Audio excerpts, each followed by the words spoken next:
자신의 민족의 존폐의 위기 속에서 생명을 무릅쓰고, 비록 왕의 법도는 부르기 전에 나가면 생명의 위험함이 있으나 그럼에도 불구하고 죽으면 죽으리다, 그와 같은 결단을 하고 이제 예수아가 왕에게 나가기로 작정합니다.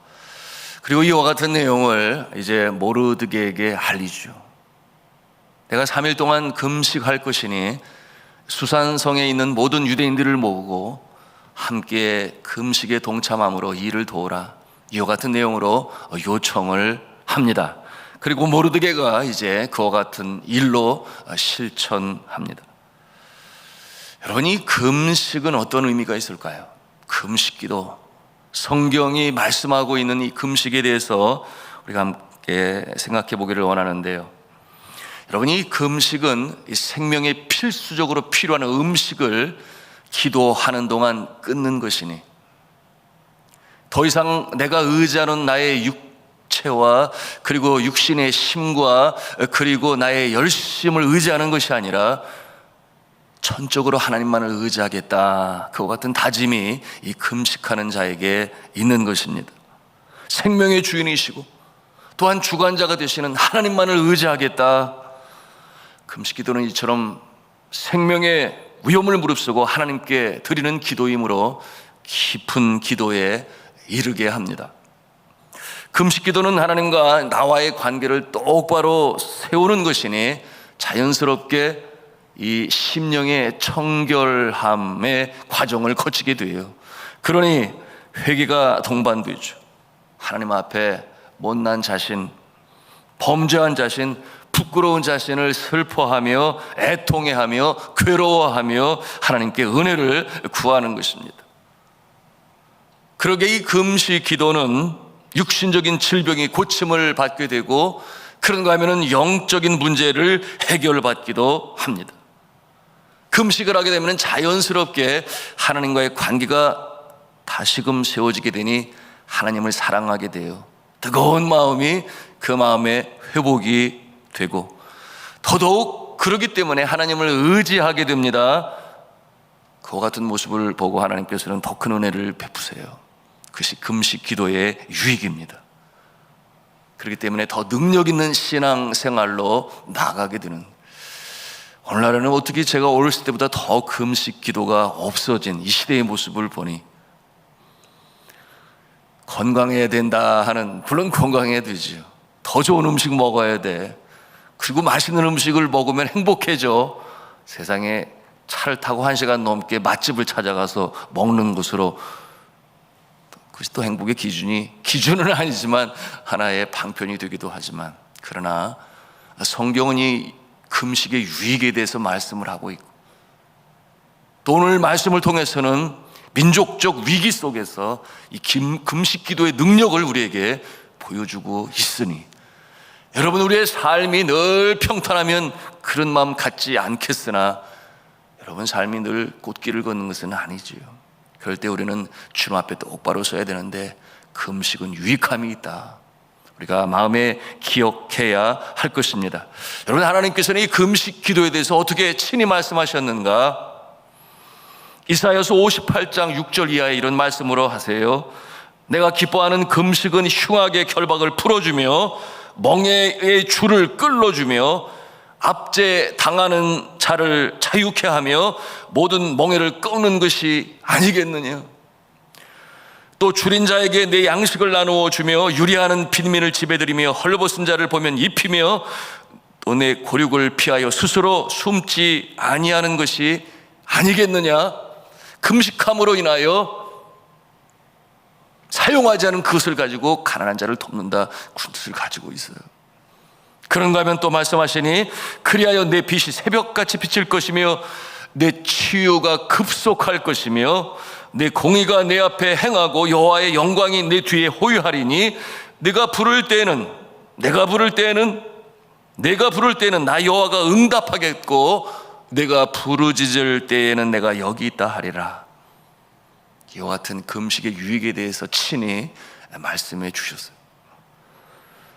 그렇기 때문에 예수님께서는 공생활을 시작하시기 전에 40일 동안 주야로 금식하시며 광야에서 기도하셨습니다. 이스라엘의 영적 지도자인 모세는 이 시내 산에서 하나님의 말씀을 받을 때에 40일 동안 주야로 금식하며 기도했습니다. 다니엘은 21일 동안 하나님의 백성과 성소가 겪게 될 이 운명에 대해 심히 두렵고 근심이 되어 금식하며 기도드렸어요. 성경 말씀에 보니 이렇게 기록했어요. 새 이레가 차기까지 좋은 떡을 먹지 아니하며 고기와 포도주를 입에 넣지 아니하며 또 기름을 바르지 아니하니라. 여러분, 다윗은 7일 동안 이 밧세바가 낳은 아기가 죽어가는 모습을 보면서 낫기를 위해 금식으로 기도했어요. 길르앗 야베스 거민들은 사울과 그 아들의 시체를 가지고 야베스로 돌아가서 거기서 불사르고 뼈를 에셀나무 아래 장사하고 7일간 금식했다 그랬습니다. 이스라엘 백성들은 여호와 하나님 앞에 범죄하였다, 그러므로 이처럼 위기가 임하였다라고 생각했을 때 미스바에 함께 모여서 회개하며 기도했는데 하루 동안 금식했다 그랬어요. 성경은 이에 대해 이렇게 기록했습니다. 그들이 미스바에 모여 물을 길어 여호와 앞에 붓고 그날에 금식하고 거기서 가로되 우리가 여호와께 범죄하였나이다 하니라. 이와 같은 내용으로 사무엘상 7장 6절에 기록하고 있습니다. 여러분, 이 성도는 개인적으로나 또는 공동체적으로 비상시에 금식하며 기도해야 합니다. 특별히 나라와 민족이 어려움을 당하거나 위태로울 때 함께 금식하며 기도해야 돼요.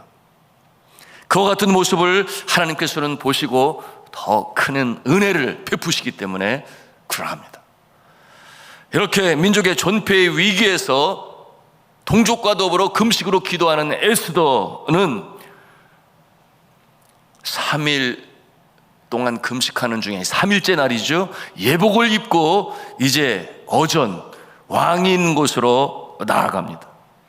근데 제가 그 모습을 이렇게 상상해 보면서 참 제 마음에 감동이 되는 것은, 여러분, 보통 사람이라면 왕의 눈에 들어야 될 거 아니에요?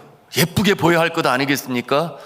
그러니 왕 앞에 나가기 전에 자신을 아름답게 보이기 위하여 단장을 하고 치장을 하고 시간을 보내게 될 것이라 상상되어지는데, 에스더는 그러지 아니했어요. 그 시간에 금식으로 기도하며 하나님께서 자신을 이끌어 주시고 상황 가운데 역사하실 것을 고대하며 금식으로 기도하는 모습을 볼 때 감동이 일었어요. 그렇구나. 세상 사람들은 난관이 임하면 자신을 의지할 그 무엇으로, 또는 자신이 의지할 무엇이겠습니까? 그것이 물질이요, 또는 세상적으로 높은 자리에 있는 사람이나 또한 어떠한 그 연관성을 가지고 있는 그 무엇으로 해결하려고 하지만은, 그러나 에스더는 그러지 아니하고 금식하며 기도하며 전적으로 하나님만을 의지하며 나가는 그 모습을 볼 때에 세상 사람들과 너무나 구별이 되는 그 모습 아니겠어요? 우리가 그러해야 하겠습니다. 어려움이 임할 때 전적으로 주님만을 의지하는 그 모습이 있을 때 하나님께서 어여삐 보시고 그와 같은 상황 가운데 함께 하시고 지혜를 주시고 역사를 이루어 나가시지 않겠습니까? 여러분, 우리가 어려움을 당할 때 정말 마음이 놀라고 불안하고 근심 염려로 마음이 요동을 쳐요. 어떻게 안정을 가질 수가 없습니다. 그럴 때 우리의 마음은, 우리의 모습은 그 초점을 주를 향하여 초점을 맞춰야 하니, 우리가 이렇게 초점을 맞추고 기도할 때 하나님께서는 우리 마음에 평강을 주십니다. 어지럽혀진 이 주파수가 제대로 맞게 되니 똑바른 소통이 이루어져요. 하나님과 우리 사이에 맑은 소통이 이루어지게 되고, 내가 생각지 못했던 그와 같은 지혜를 하나님께서 부어주시니 그 어려운 상황에 대처해 나갈 수 있는 지혜를 주세요. 한두 번 경험한 것이 아니에요. 선교지에 어려움이 닥쳐올 때 어떻게 이 난관을 극복해 나가야 할 것인가? 주님 앞에 너죽이 엎드려 우리 신학생들과 함께 간절히 주님 앞에 기도할, 전혀 예기치 않는 하나님의 지혜로 함께 하시니, 그래서 제가 하나님의 이름을 부를 때 하나님은 나의 지혜를 주시는 분이 되십니다. You are my wisdom giver. 그와 같은 이름으로 주의 이름을 많이 불렀어요. 다윗은 그 피비린 나라는 생명이 오고 가는 전쟁터에서도 주의 이름을 부르니 주는 나의 방패가 되시고, 주는 나의 바위가 되시고, 창이 되시고, 뿔이 되시고, 요새가 되시고. 여러분, 그와 같은 이름이 머리를 써서 아름다운 미사역으로 만들어낸 이름이 아니잖아요. 생명이 오고 가는 상황에서 체험적으로 경험한, 그러기에 거친 단어이지만 주는 나의 칼이 되시고 창이 되시고 방패가 되시고. 여러분, 우리가 어려움을 당할 때 주님을 만날 기회가 되는 줄로 믿으시기를 바랍니다. 실존적으로 주를 만나는 계기가 돼요. 그래서 하나님이 어떠한 분이신가, 나의 마음에서 우러나오는 그 이름으로 하나님을 찬미하게 되는, 여러분, 그와 같은 모습이 되시기를 주님의 이름으로 축복합니다. 에스더가 그래요. 그렇게 금식을 하고 3일째 되는 날, 그의 몸에 힘이 있었겠어요? 초췌한 모습일지도 모르죠. 그러나 하나님이 함께 하시니, 저가 예복을 입고 나갈 때에, 이 아하수에로 왕의 그 모습을 볼 때에 성경에 보니까 매우 아름답게 보았다 그랬는데, 저는 그런 모습을 상상해 보니 하나님께서 왕의 눈에 콩깍지를 씌우시는데 한 겹도 아니고 두 겹도 아니고 세 겹까지 씌우셨겠다, 뭐 그런 생각을 하게 됩니다. 그러니 성경에 그렇게 기록하지 않아요? 우리 2절 말씀을 같이 읽겠습니다. 시작. 왕후 에스더가 뜰에 선 것을 본즉 매우 사랑스러움으로 손에 잡았던 금규를 그에게 내미니 에스더가 가까이 가서 금규 끝을 만진지라. 아멘. 매우 사랑스러웠다 그랬어. 그러니 이 불안과 근심, 염려, 걱정, 이 위기의 대전환이 언제 일어나요? 그 왕이 금규를 내밀 때, 그리고 그 금규를 에스더가 잡을 때, 여러분, 이것이 하나의 플롯, 구성으로 본다면 그야말로 대전환의 국면을 맞이하는 이와 같은 모습을 오늘 말씀을 통해서 우리가 보는 것입니다. 그렇게 에스더가 사랑스러울 수가 없어요. 그러니 왕이 에스더에게 뭐라고 말을 해요? 나라의 절반이라도 줄 테니까 네가 원하는 것이 무엇이냐? 그와 같은, 그야말로 사랑에 취해서 자기가 제대로 무슨 말 하는지도 모르고 그런 말을 해요. 뭐 아하수에로 왕의 인격상 성격상 그렇게 충분히 말하고도 남음이 있겠습니다만, 그대의 소원이 무엇이냐? 나라의 절반이라도 내가 주겠다. 이때 에스더의 답이 참으로 지혜스럽지 않습니까? 못되게 구는 하만을 죽여주세요, 그렇게 말했어요? 그렇지 말하지 아니하고, 왕이여, 제가 왕을 위하여 잔치를 베풀겠사오니 오늘 잔치에 참여해 주시지 않겠습니까? 누가 마다하겠어요? 그렇게 사랑스러운 에스더가 자신을 위하여 잔치를 베풀어 왕을 초청을 하는데 안 받아들일 이유가 없잖아요. 그런데 왕이 개의치 아니하시면 하만도 데려오세요, 그렇게 에스더가 요청을 합니다. 마음이 탄 왕이 곧바로 하만을 부르고 잔치에 참여합니다. 그리고 그 자리에서 다시금 에스더에게 소원을 물어요. 그때 에스더가 뭐라고 또 말을 해요? 내일 말하겠습니다, 이렇게 또 말을 해요. 그 자리에서 말할 줄 알았는데 내일 말하겠습니다, 내일 한 번 더 잔치를 베푸게 될 터인데 그 자리에 와주시면 내일 말하겠습니다. 여러분, 그 모습에 왕의 궁금함이 증폭되지 않겠어요? 안 나올 수가 없는 거죠. 여러분, 에스더는 이처럼 금식으로 주님 앞에 간절히 기도하고 주님이 주시는 그 지혜를 가지고 슬기롭게 대처해 나가는 모습을, 전혀 급함도 없어요, 요동함도 없어요, 아주 마음의 평정을 가지고 하나님이 주시는 지혜로 그 일을 해나갑니다. 한편 그 영광의 자리에 두 번씩이나 초청을 받는 하만의 마음에 교만함이 하늘을 찔러요. 그럴 수밖에 없지 않습니까? 특별히 하만만을 불러서 잔치에 초청을 받게 되니 이 하만이 그야말로 보이는 것이 없어요. 교만함이 하늘을 찌릅니다. 우리 11절과 12절 말씀을 같이 읽도록 하겠습니다. 시작. 자기의 큰 영광과 자녀가 많은 것과 왕이 자기를 들어 왕의 모든 지방관이나 신하들보다 높인 것을 탐하라고, 또 하만이 이르되 왕후 에스더가 그 베푼 잔치에 왕과 함께 오기를 허락받은 자는 나밖에 없었고 내일도 왕과 함께 청함을 받았느니라. 성도 여러분, 올라갈 때 정말 주의해야 돼요. 올라갈 때 조심해야 됩니다. 특별히 내가 세운 공이 그렇게 큰 것 같지 않고 내가 한 일이 많은 것 같지 않은데 누군가가 나를 이렇게 올려주고 한다면, 쉬운 말로 비행기 태운다 그러는데, 그럴 때 정말 조심해야 돼요. 우리 믿음의 사람들은 그럴 때 끄떡이 없지요. 누가 나를 높여주려 하고 인기 있는 자리에 올리려 할 때 나의 나 된 것은 다 주의 은혜로 된 것이라 그 마음이 떠나지를 아니하니, 높임을 받을 자리에 있으실 분은 주님밖에 없으시니, 그래서 내가 높임을 받을 때 더 영광을 받으실 분이 주님이시니, 나는 겸손한 자세에 그 자리에 있는 모습으로 살아가니 하나님께서 더 기뻐하시고 더 많은 것으로, 더 좋은 곳으로, 형통함의 자리로, 선한 영향력을 미치는 자리로 세우시는 줄로 믿으시기를 바랍니다. 그러나 하만은 그러지 못해요. 하만은 그러지 못해요. 이것이 바로 세상 사람들의 모습이에요. 그러니 저가 어떠한 모습입니까?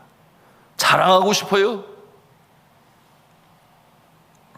교만이 가득한 하만의 눈에 또 어떠한 모습이 보입니까? 이 대궐 문 앞에 있는 모르드게의 모습이 보이니 그 마음에 그가 미워요. 왜 그렇겠습니까? 고고한 자세로 여전히 서 있는 모르드게. 그러나 한편으로 그처럼 높은 자리에 왕의 총애를 받으니 왕 다음으로 권력 있는 자는 자신이다 생각하니 이 모르드게가 어떤 모습으로 보였겠습니까? 그저 하찮은 미물로 보여지지 아니었겠어요? 상대적으로 더 그렇게 보였겠죠. 그러므로 성경은 뭐라고 말씀합니까? 이와 같은 교만이 가득한 자를 성경은 뭐라고 말씀을 하는가? 잠언 16장 18절에 교만은 패망의 선봉이요 거만한 마음은 넘어짐의 앞잡이니라. 그런가 하면은 신약 성경 고린도전서 10장 10절에 뭐라고 말씀하는가? 손줄로 생각한 자는 넘어질까 조심하라. 그렇게 권면을 하고 있어요. 이 모르드게의 분개하는 이 하만의 모습을 보면서 그의 아내 세레스와 그의 친구들이 뭐라고 옆에서 또 간언을 합니까? 높은 나무를 세우셨어. 나무 기둥을 세우셨어. 오늘 말씀해 보니 높이가 50규빗이나 되는 나무 기둥을 세우고 내일 왕을 만날 때에 모르드게를 그곳에 매달게 하소서 그렇게 간청하는 것이 어떻겠습니까? 옆에서 그렇게 이 하만의 마음을 부추겨요. 유유상종 아니겠습니까? 유유상종. 그와 같은 모습들입니다.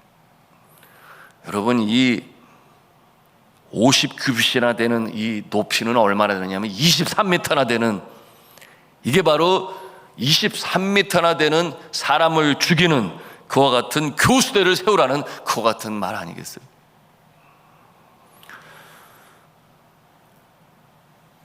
왕 다음으로 최고의 권력을 가진 자가 그 말을 들으니 더욱 우쭐해져서 그렇게 하라고 또 명령을 해요. 마음에 들은 것이죠. 그와 같은 간언이. 성도 여러분, 이 교만한 하만의 눈에 이 모르드게는 말씀드린 것처럼 그저 하찮은 미물에 불과해요. 그를 그렇게 간단히 처치할 것이라고 여기지만은, 그러나 사랑하는 성도 여러분, 하나님께서 함께 하시는 자는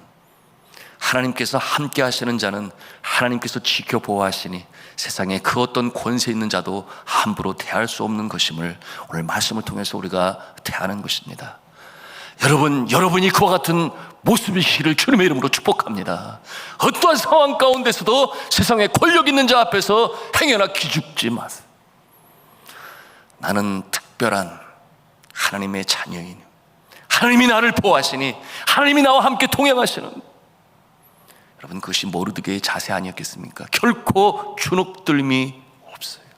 그러나 하나님 앞에 초점을 맞추고 그처럼 금식하며 죄를 뿌리고 붉은 베옷을 입고 기도하는 자, 하나님이 함께 하시기, 여러분, 그 다음에 이야기들이 또 연결이 되어 있습니다만은 우리가 그래야 되겠습니다. 오늘도 예수 그리스도의 이름으로 사단을 대적하고 어떠한 상황 가운데서도 사람을 두려워하지 아니하고 하나님을 두려워하여 정도를 걸으시는, 그러므로 하나님께서 그 길을 여시고 시온의 대로를 열어가시는 축복의 역사를 체험하시는 저와 여러분 되시기를 주님의 이름으로 축복합니다.